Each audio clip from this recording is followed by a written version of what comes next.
protects many different categories of uses, including parodies, critiques, educational uses, and socially beneficial mass digitization projects like Google Books. Fair use also protects broader categories of criticism, such as comments, scholarship, and other forms of research.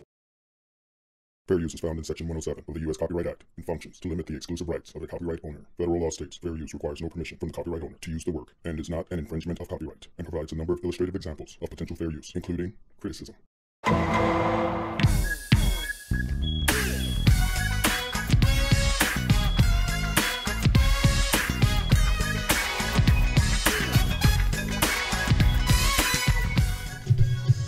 My name is Noshü. This is Noshü is Live. Thank you so much. Thank you so much for being here. Thank you so much for taking the time out of your day to watch this nonsense, and it's only nonsense. That's all it is nonsense. Thank you so much for watching. I'm so happy to be here for you. Not for you. I'm not here for you. I'm just here, and you decided to come over here. So you should be thanking me for being here for you. No, I'm just kidding. I'm just joking. All right. As I said, my name is Noshü. This is Noshü is Live. I'm live every day, Monday, Tuesday, Wednesday, Thursday, Friday, Saturday, Sunday, Monday, Tuesday, Wednesday, Thursday, Friday, Saturday, Sunday, Monday, Tuesday, Wednesday, Thursday. Every day from now until, and every day from now until May 18th, 2018. I don't know where this is coming from. I don't know where that noise is coming from. Something about being live that makes you do things that are a little bit out of your nature. So sorry about that, but I can't promise that I won't be doing that again. All right, so this episode is going to take some twists and turns. So I'm going to ask you to hang with me. Before you hang with me, like, subscribe. Right now, I'm going to wait for you. Like? No. What's most important? Subscribe or like? I'm not sure. How about doing both of them? I'll wait.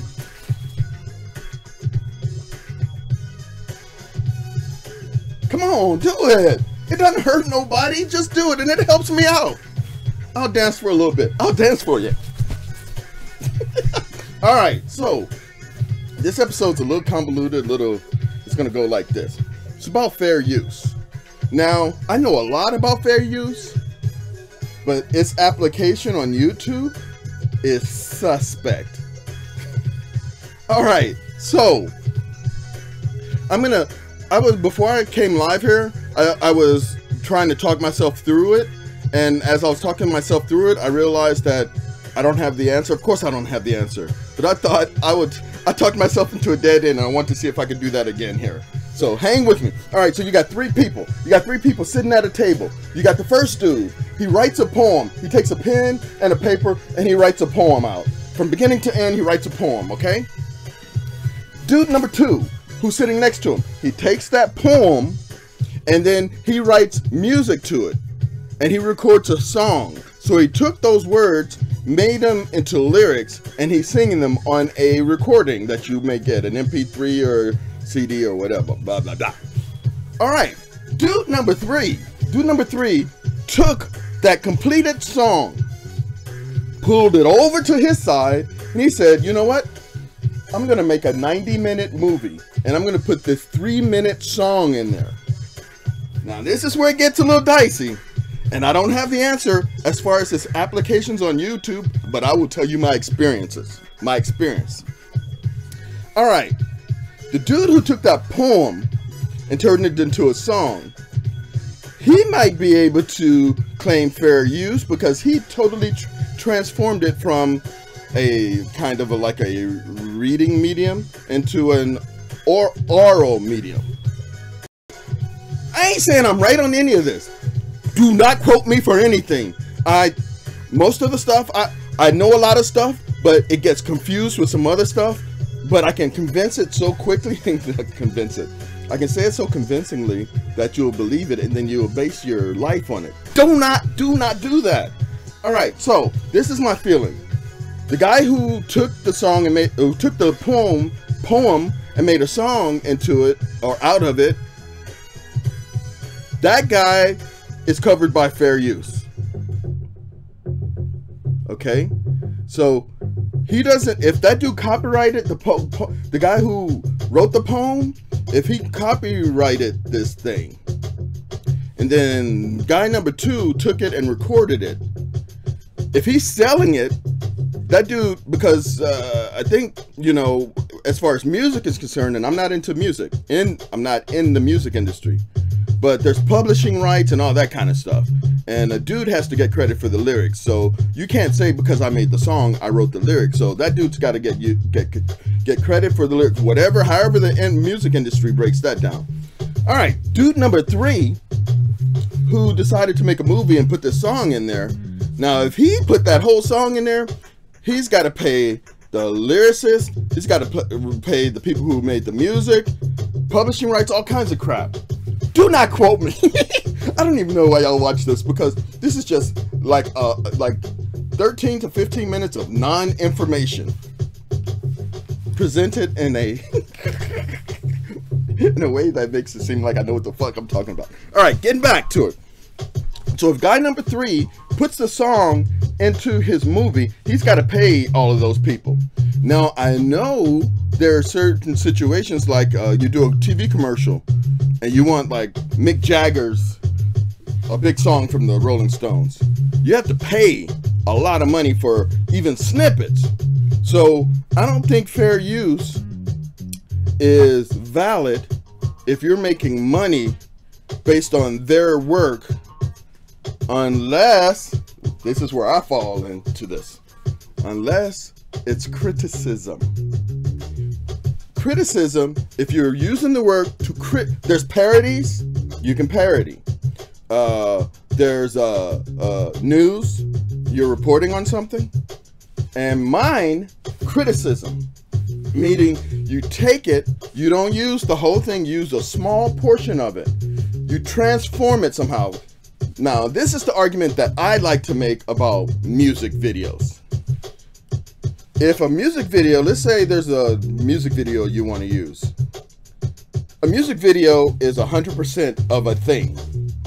It's arguable, or you can argue what percentage of that entity is what.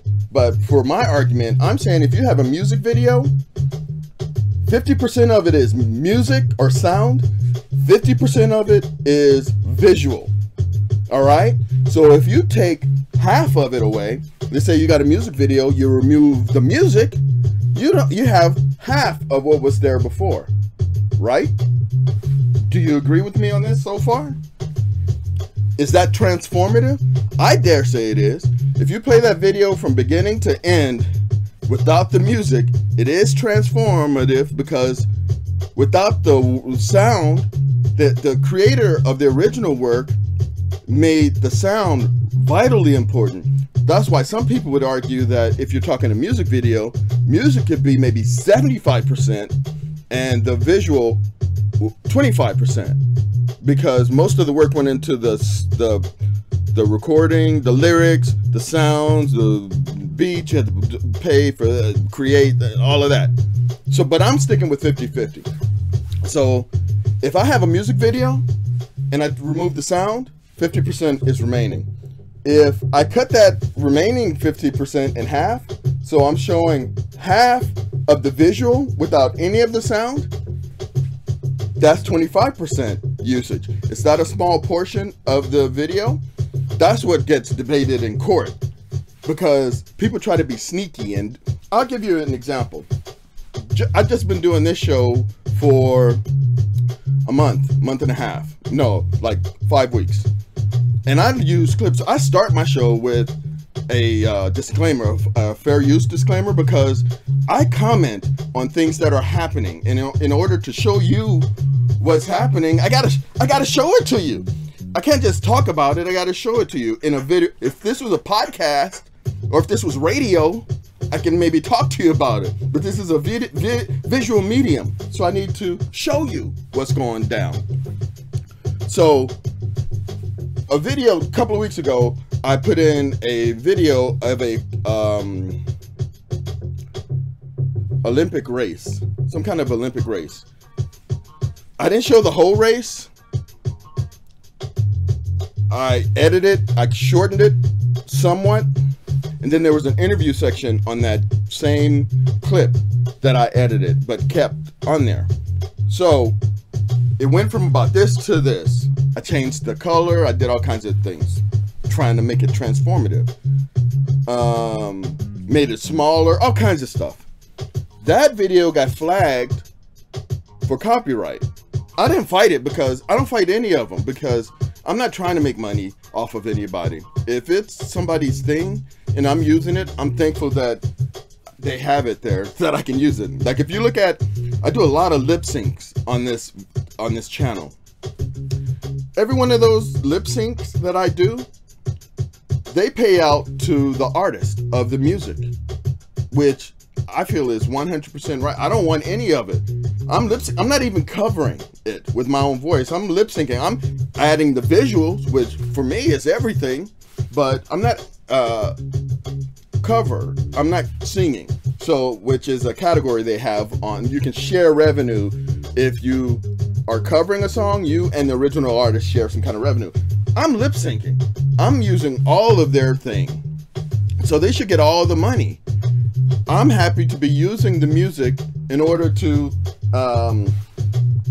express myself transformatively, but if they don't agree with me that is transformative enough, I'm not fighting it, you know? I had to start the music over again.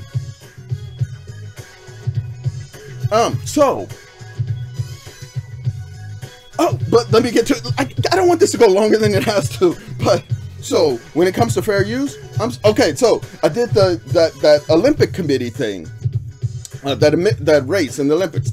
They flagged that for their copyright, so any money that video makes, they get. However, I have learned if you use a trailer for a movie or a TV show, they don't give a fuck. You know why? Because it's advertised, it's their ad. You're just running their ad for them on your channel. So they don't hit you with the copyright. Oh, try to do a little cut from their movie. Try to take a little snippet from the movie. And you have more leeway on this, but more legal grounds for this, because usually you take a little snippet, you talk over it a little bit, or you lower the volume on it. So it's not really, you can't really understand what's going on with that. So I was like, I was gonna contrast. This is so fun. Anybody still watching this nonsense? Is there still one hello? Is there still one person? Kobe, don't trip over the camera. He's about to knock this camera over. I just wanted to see it go down. Okay. So I noticed that trailers are not dinged. Well, that's what I started to learn. So I said, let me find a trailer. I'm gonna put a trailer in here, a new trailer for a movie that's coming up, and see what happens. So if you know me, which you don't, I don't like big blockbusters and stuff like that. So I wanted to find a trailer that if I'm gonna put it in my little bitty show over here, Kobe, no, you're gonna knock shit over. So I came across this trailer that I'm not endorsing the movie, because I was doing some research and I found that, you know, there's some contradicting. No, the movie is getting acclaim, but it's not like, I'm not gonna send you, say I recommend it because it's like some kind of feel-good movie or something where you go and you feel, there might be twists and turns and may end in a way that you may not suspect. So I'm not endorsing it. However, I am endorsing the trailer, because when I saw the trailer, I was like, that's my kind of shit right there.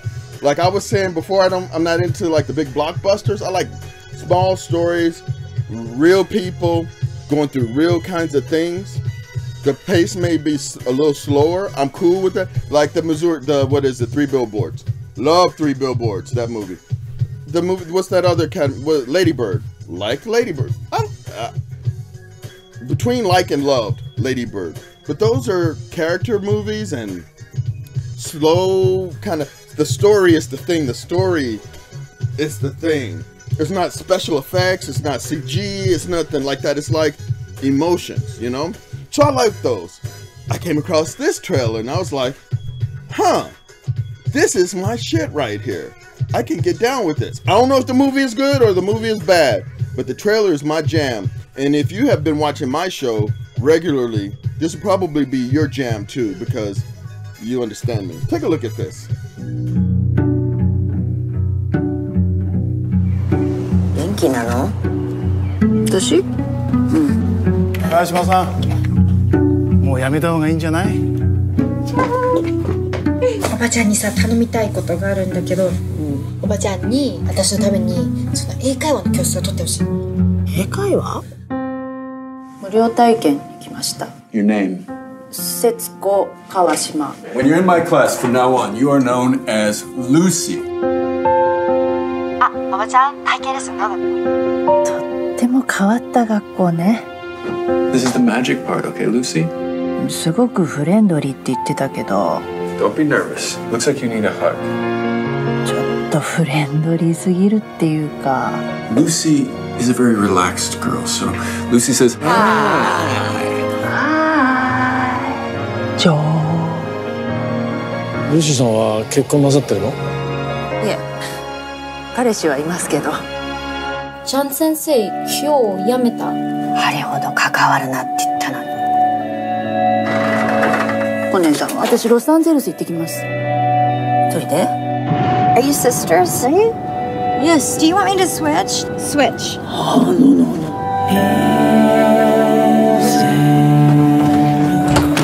Hi, Joe.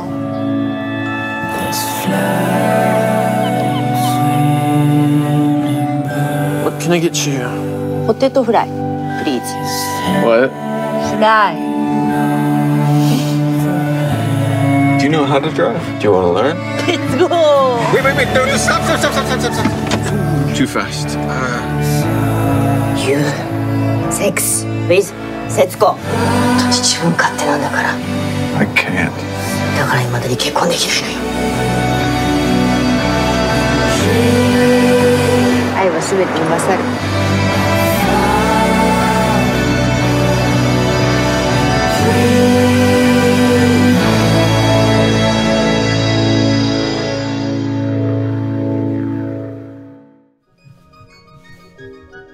That movie's called Oh Lucy. What I was going to pull before was a clip from the I Love Lucy show where somebody says, "Oh Lucy," and then I'd segue into it, but I was like, I need to talk about this fair use thing since that is the thumbnail in the title. So, but that movie is called Oh Lucy. It was made in 2016. I think they finished shooting it in December of 2016.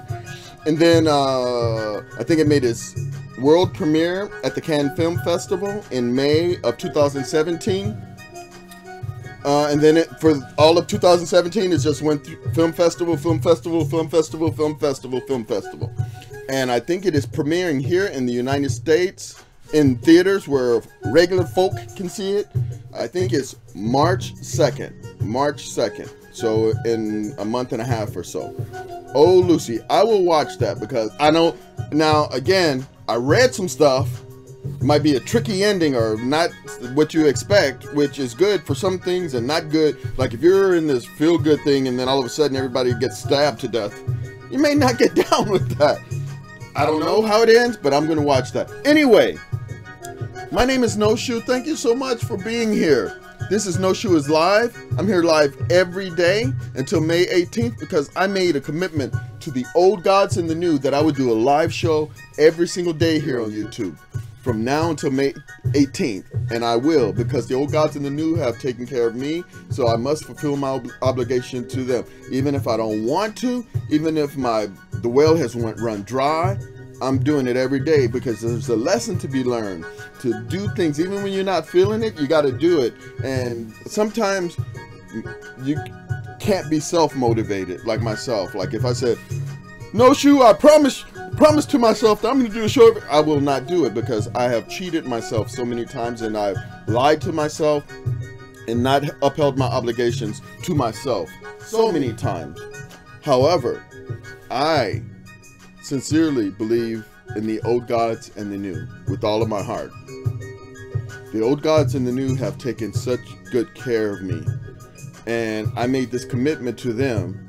If you've seen a previous show, you would know how I did it. I was trying to promise myself that I would do this thing. I had this idea to do this show, but it was getting close to the time and I was like, oh, I can't do it. All the insecurities and fears and anxiety and all of that shit start creeping in. And I said, and the voice in my head said, just make a promise to yourself. Promise yourself For once in your life, you're gonna stick to something. Just promise yourself. And I said, okay, I'll promise myself. And then like 2 seconds later, I was like, I've promised myself so many things that I've lied to myself for. It doesn't matter if I promise myself. And then the voice of the old gods and the new. There's not a specific voice, but these are the words I heard in my head. If you can't promise yourself, then just promise us. Just like that, like casual, like you can't promise them, promise us. But though it was said so casually, the words in my head, they hit my brain so casually, but the meaning was so heavy. Like, if you profess your love of the old gods and the new every day to yourself, you talk to the old gods and the new every day and you thank them for what they do for you. If you make a commitment to them, if you believe that strongly, how much they take care of you, if you make a commitment to them, that will show your faith. There was nowhere I could go. I was backed in the corner. It made so much sense. If you believe in the old gods and the new, then just do it for them. And what they said to me, I know this sounds like crazy talk. I promise you I'm not making any of this up. When it was made clear to me that I should do this for the old gods and the new, and I committed and I said, yes, then I will do it for the old gods and the new. The old gods and the new, not with the voice that I could hear, but with the words that I could hear, said, you know this isn't for us, right? You know this is for you. We're just giving you a reason to do it. And that just put all the weight back on me, you know? Like if I could say, I say I say it live that I'm doing it for the old gods and the new, but they put the weight back on me, saying that, you know, you're not doing it for us. You're not benefiting us in any way. You're doing this for yourself. Then I was like, I didn't feel the strength to do it for the old gods and the new anymore. I know this is going to start getting convoluted, and I shouldn't have gone down this path because I'm supposed to be wrapping this up right now. Maybe I'll save the rest of this for another time, but I can't stop. I have to do this until May 18th, live every single day, because I made a commitment, and that commitment means everything to me. So thank you so much for being here. I really mean that. When I say that, I mean it. Nobody's here now because I have no views, I have no subscribers, I have no shares. I have one comment, and I commented on that comment like 3 or 4 days ago. Thank you to that dude, like Tiki Kitty, something like that is that username. But I know you're not watching now, but I'm trying to do my best for an audience as if they were there. And one day y'all will be here, even though it won't be live for this particular episode. You'll be watching this replay or rebroadcast or whatever they say. But I want it to be good then too. And plus, who knows how long I'm gonna be here. My dog is like 18 almost. I'm older, and this is just the, you know, I have the need to that's enough.